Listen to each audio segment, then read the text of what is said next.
The format tonight is a discussion. It's a simple discussion between 200 people on Eero Saarinen. We have Dejan Sujic, the director of the Design Museum, and Brian Lutz, the author and also Saarinen expert.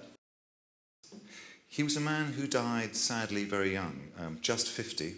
Unlike most architects, he also managed, I think, to combine the very difficult skill of designing both furniture and architecture.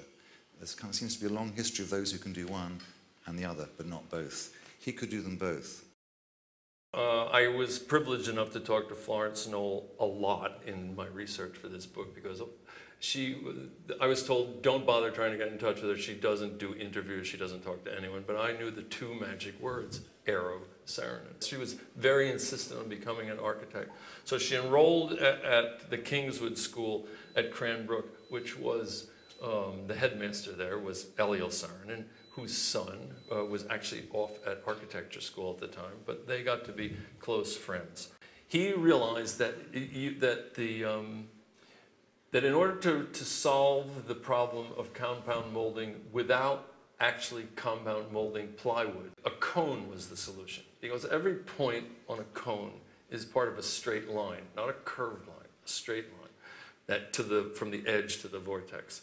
It was more of a success than they ever imagined because it meant so many different things to so many different people. It was introduced in 1948. For many people, this was the first modern thing that they had in their homes.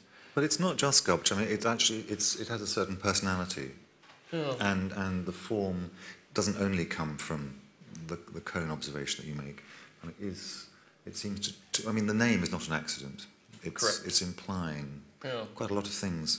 Eero said to his office, we have four-legged chairs, and we have three-legged chairs, and we have two-legged chairs, meaning those cantilever ones, but no one has done a one-legged chair yet, so that's what we're going to do. And that was the beginning of this one. He said he considered the ideal solution of the relationship of this to the room to be a sculptural one. That's the best solution.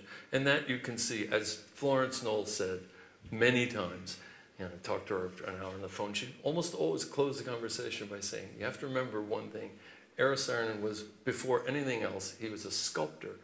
The things we recognize as icons all have one thing in common, and that is the originality of the idea behind them. That is to say, an icon isn't iconic because it's a chair, or a table, or a building, or glass, or a vase.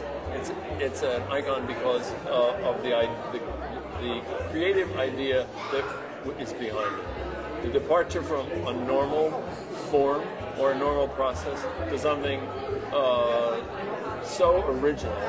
There's an anticipation aspect too to iconic status. That is, we know something is coming. We're anticipating. We're anxious for it. And when it gets here, we're greatly relieved. But it's all, again, it's still the same. It's the idea. So.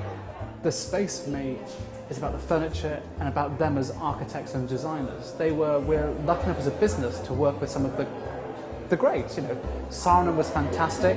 Mies was fantastic. Breuer was an amazing designer. And Knoll has a position in history with all those people.